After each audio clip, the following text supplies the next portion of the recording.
অবশেষে সত্য হলো নারী সুরক্ষা কমিটিকে নিয়ে করা শ্রীলেখার মন্তব্য। টলিউড অভিনেত্রী শ্রীলেখা মিত্র 4 বছর আগে সাহস করে নারী নিরক্ষের বিষয়ে মুখ খুলেছিলেন। সেই সময় তিনি জানিয়েছিলেন বাংলা বিনোদন জগতেও কম্প্রোমাইজ চলে। একই সঙ্গে টলিউডের প্রথম সারির খ্যাতনামাদের দিকে অভিযোগের আঙুল তুলেছিলেন।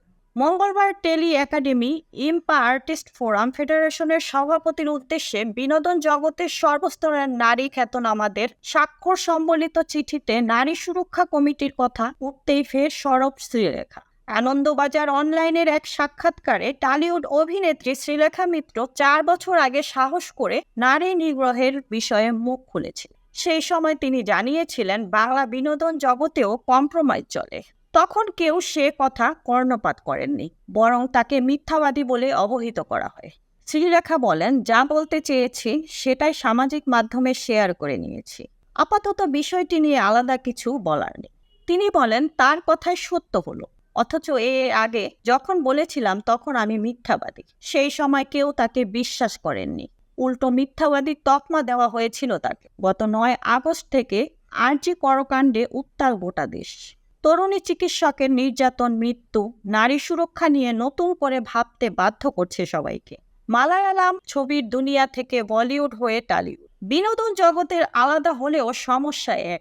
অভিনেত্রী থেকে টেকনিশিয়ান, কোনো না কোনোভাবে কেউ না কেউ হেনস্থার শিকার, যার জেরে দক্ষিণী বিনোদন জগতে হেমা কমিটি তৈরি হয়েছে, যাকে অনুসরণ করে বলিউডের জন্য এমনই এক কমিটি বানাতে চলেছে মহারাষ্ট্র সরকার। গত 8 দিন ধরে একই ভাবনা বাংলা বিনোদন জগতেও। সে কথা প্রকাশ্যে আসতেই শ্রীলেখার ব্যঙ্গ করে বলেন, হাসবো না কাঁদবো জানি না।